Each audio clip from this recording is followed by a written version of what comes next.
Radio Kantipur, radio राष्ट्र।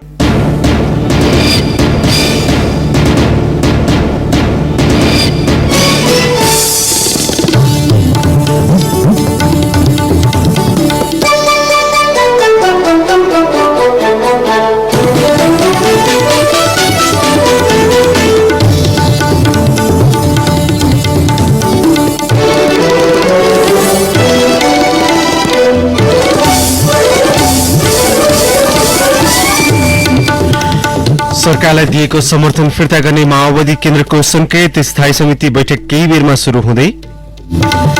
प्रतिनिधि सभा बैठक आज बस्दै नयाँ सत्ता समीकरणबारे सरकार र जसपाको कार्यदल सहमति नजिक। मुस्लिम अल्पसंख्यक उइगुर समुदायमाथि दुर्व्यवहार गरेको भन्दै विभिन्न मुलुकहरूद्वारा चीनमाथि प्रतिबन्ध, उइगुरको मानवाधिकारको गम्भीर उल्लंघन गरेको आरोप। थ्री नेशन्स कप फुटबल प्रतियोगिता आज शुरू हुँदै उद्घाटन खेलमा बंगलादेश र किर्गिस्तान भिड्ने। नमस्कार, कान्तिपुर डायरीका साथमा साथी प्रकाश र म अनिल। समाचार अब विस्तारमा। माओवादी केन्द्रले सरकारलाई दिएको समर्थन फिर्ता लिने संकेत गरेको छ। यसका लागि स्थायी कमिटी बैठक अहिले केही बेरमा बस्दैछ। सरकारलाई दिएको समर्थन फिर्ता लिएपछि मात्र आगामी सत्ता समीकरणको प्रक्रिया शुरू हुने भएपछि पार्टीको स्थायी समितिले आज औपचारिक निर्णय गर्न लागेको हो।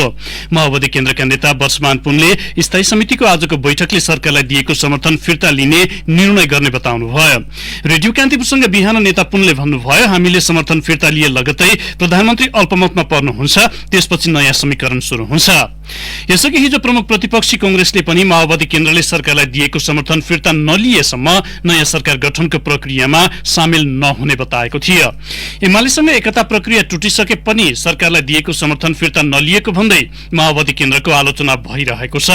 सत्तारूढ एमालेलाई माओवादी केन्द्रको समर्थन जारी रहँदा कांग्रेस र जसपाले समेत निर्णय लिन सकेका छैनन्। पार्टीबाट एमालेमा गएका केही सांसदहरूका कारण संसदीय अंकगणितमा भने प्रभाव पार्न सक्ने माओवादी केन्द्रको बुझाइ छ। संसदीय जोड घटाउ हेरेर आगामी रणनीति तय गरिने माओवादी केन्द्रका नेताहरूले बताएका छन्।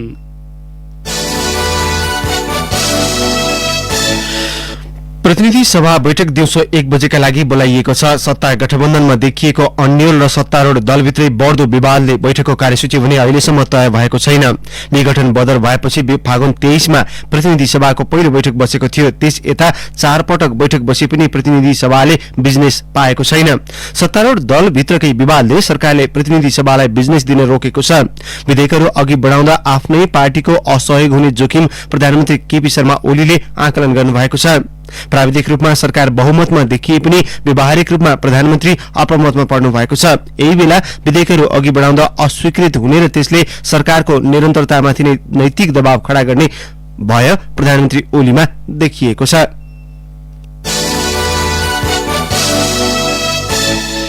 जनता समाजवादी पार्टी जसपाले उठाएका माग सम्बोधनमा प्रधानमन्त्री केपी शर्मा ओली सकारात्मक बनेसँगै राजनैतिक समीकरण फेरबदलको संकेत देखिएको छ। सरकारसँग निरन्तर संवादमा रहेको जसपाको कार्यदल र ओलीले बनाएको कार्यदल बीचको छलफल सहमति नजिक पुगेको नेताहरूले बताएका छन्। जसपाले राखेका माग सम्बोधनका लागि ओलीले अर्थमन्त्री विष्णु पौडेल, नेता सुभाष नेमाङ र राजन भट्टराई रहेको कार्यदल गठन गर्नु भएको थियो। जसपा अध्यक्ष महन्त ठाकुरले सर्वेन्द्रनाथ शुक्ला र लक्ष्मणलाल कर्ण रहेको कार्यदल बनाउनु भएको थियो। कार्यदल सदस्य सुभाष नेमाङले आफूहरू बीचको वार्ता सहमति नजिक पुगेको र थप छलफल गरी निचोडमा पुगिने बताउनुभयो। जसपा कार्यदल सदस्य कर्णले आफूहरू सकारात्मक अवस्थामा पुगे पनि ठोस सहमति भने बनि नसकेको उल्लेख गर्नुभयो। आज पनि कार्यदल स्तरमा थप छलफल हुने नेताहरूले बताएका छन्। पार्टीभित्र नयाँ सरकार गठनका लागि तीव्र ध्रुवीकरण बनिरहेका बेला अध्यक्ष ठाकुरले आफू निकटका 2 नेता सम्मिलित कार्यदल बनाएर सरकारसँग वार्ता शुरू गर्नु भएको हो।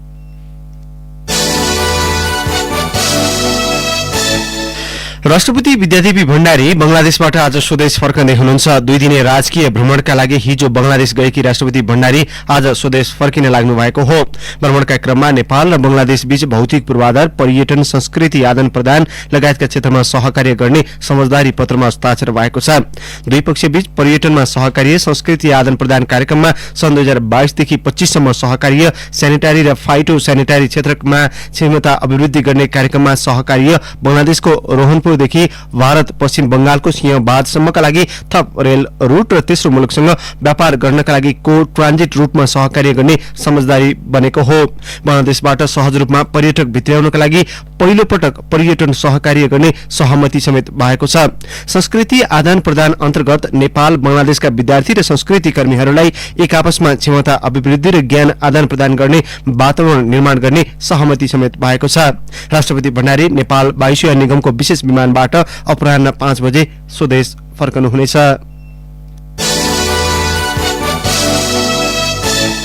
समुद्र जलवायु र मौसम भन्ने नाराका साथ आज विश्व मौसम दिवस मनाइरहेछ। विश्व मौसम संगठन सम्बन्धी महासन्धि कार्यान्वयनमा आएपछि सन् 1950 देखि यो दिवस मनाउन थालिएको हो। नेपालमा भने 1961 मार्च 23 देखि यो दिवस मनाउन थालिएको हो। विश्वको जलवायु परिवर्तन र प्रदूषणका कारण ओजोन तहको विनाश, हिमालमा हिउँको कमी, समुद्री सतहको वृद्धि जस्ता प्रत्यक्ष असर परेको मौसमविदहरूले बताएका छन्।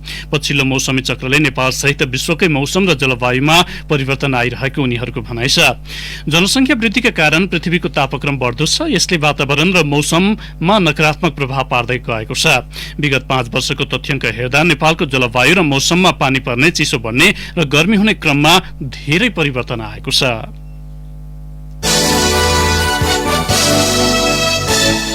चीनको वुहानबाट 1 वर्ष अघि फैलिएको कोरोना महामारीको प्रकोप पछिल्ला दिनहरूमा पुनः बढ्न थालेको छ। विभिन्न मुलुकहरूले कोरोना विरुद्धको खोप प्रयोगमा ल्याए पनि संक्रमण नियन्त्रण चुनौतीपूर्ण बन्दै गएको छ। नेपालमा लामो समय दोहोरो अङ्कमा सीमित भएको संक्रमण दर क्रमशः बढ्न थालेको छ। मुलुकभर हिजो एकै दिन 150 जनामा संक्रमण पुष्टि भएको छ भने कोरोना संक्रमित 3 जनाको मृत्यु भएको छ।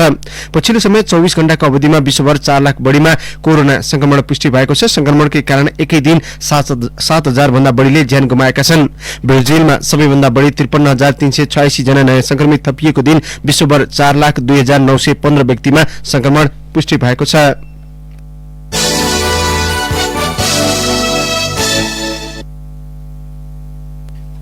धनकुटाको छथर जोरपाटी गाउँपालिकाले 5 वटा कृषि तथा पशुपालक समूहलाई 44 लाख रुपैयाँ अनुदान दिएको छ। तरकारी खेती, मकै बाली, किवी खेती, खुर्सानी पकेट क्षेत्रका लागि 6 देखि 12 लाखका दरले अनुदान दिएको पालिकाका भेटनरी अधिकृत राजकुमार राईले जानकारी दिनुभयो।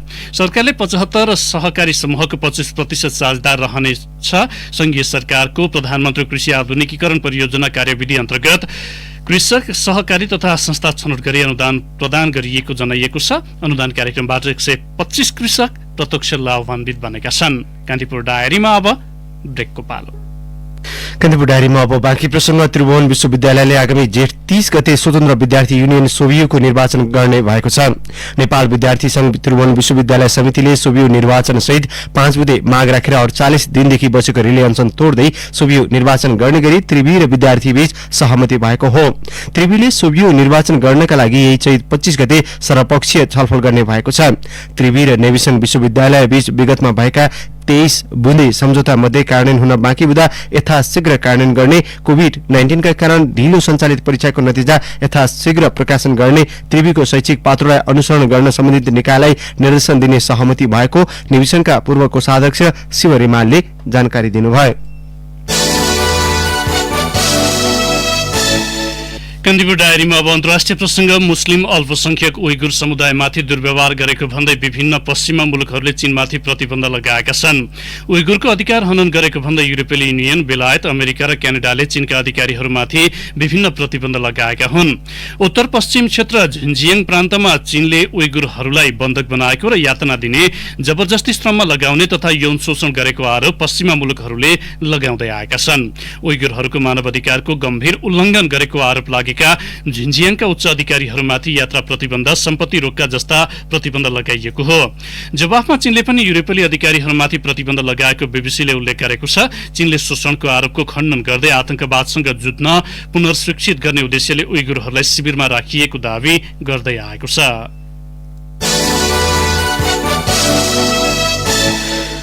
म्यानमारका रोहिंग्या मुस्लिम शरणार्थी बसोबास गरिरहेको बंगलादेशको कक्स बजार स्थित बालुखाली शिविरमा भीषण आगलागी भएको छ। आगलागीबाट सयौं छाप्रा स्वास्थ्य चौकी लगायतमा क्षति पुगेको छ। सोमबार अबेर शुरू भएको आगो 4वटा ब्लकमा फैलिएको थियो। हताहतीबारे अझै यकिन हुन नसकेको अधिकारीहरूलाई उद्धृत गर्दै समाचार संस्था अल जजिराले उल्लेख गरेको छ। पहाड़ी वेगमा रहेका छाप्राहरूमा आगलागी भएका कारण नियन्त्रणमा लिन 4 घण्टा बढी समय लागेको थियो। सो शिविरमा 10,000 हजार शरणार्थी बस्दै आएका छन्। सेनाले दमन गरेपछि सन् 2017 मा भागेर उनीहरू बंगलादेशमा शरण लिएर बस्दै आएका छन्।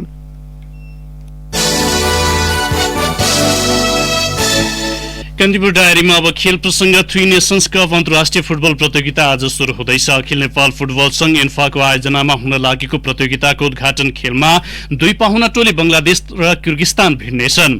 त्रिपुरेश्वर स्थित दशरथ रंगशालामा हुने उद्घाटन खेल साँझ 5:30 बजे शुरू हुनेछ। प्रतियोगितामा नेपाल र बंगलादेशका राष्ट्रिय टोली सहभागी छन् भने किर्गिस्तानको 23 वर्ष मुनिको टोली प्रतिस्पर्धा गर्नेछ। एकले अर्को टोलीसँग खेलिसकेपछि शीर्ष स्थानमा रहने 2 टोलीले उपाधिका लागि प्रतिस्पर्धा गर्नेछन्। प्रतियोगिताको आफ्नो पहिलो खेलमा नेपालले बिहीबार किर्गिस्तानको सामना गर्नेछ। दोस्रो खेलमा नेपालले शनिबार बंगलादेशसँग खेल्नेछ।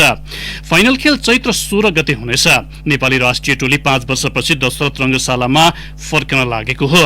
राष्ट्रिय फुटबल टोलीका मुख्य प्रशिक्षक बालगोपाल महर्जनले घरेलु दर्शकका अगाडि खेलिने प्रतियोगिता टोलीको अभिप्रेरणाका लागि महत्वपूर्ण हुने बताउनुभयो। प्रतियोगिताको उपाधि जित्ने टोलीले 5 र उपविजेता टोलीले 3,000 अमेरिकी डलर प्राप्त गर्ने एन्फाले यसअघि नै घोषणा गरिसकेको छ। प्रतियोगितामा नेपाली टोली किरण चेम्जुङको कमानीमा मैदान उत्रनेछ।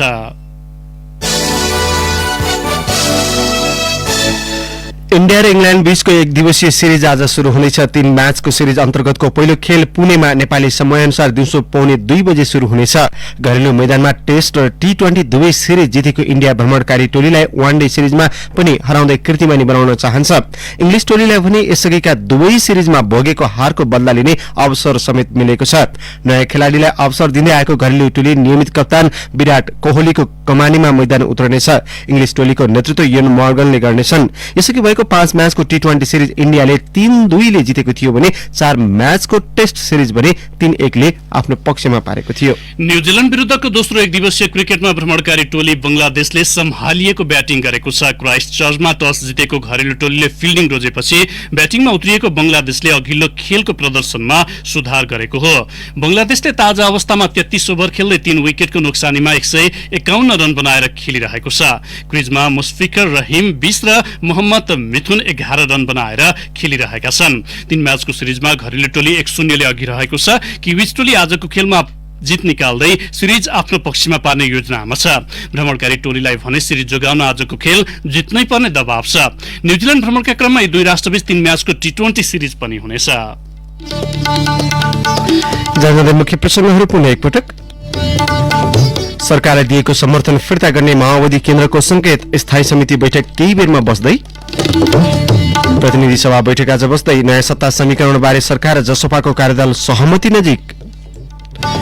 मुस्लिम अल्पसंख्यक उइगुर समुदायमाथि दुर्व्यवहार गरेको भन्दै विभिन्न मुलुकहरूद्वारा चीनमाथि प्रतिबन्ध। उइगुरहरूको मानवाधिकारको गम्भीर उल्लंघन गरेको आरोप। र नेशन्स कप फुटबल प्रतियोगिता आज शुरू हुँदै उद्घाटन खेलमा बंगलादेश र किर्गिस्तान भिड्ने। हवस् नै प्रसंग सहित कान्तिपुर डायरीको यो बुलेटिन अहिलेलाई यही सकिन्छ। हाम्रो अर्को बुलेटिन बिहान 10 बजे स्पोर्ट्स डायरी हुनेछ। तबसम्मका लागि कान्तिपुर डायरीबाट साथी प्रकाश र म अनिल बिदा माग्छौं। नमस्कार।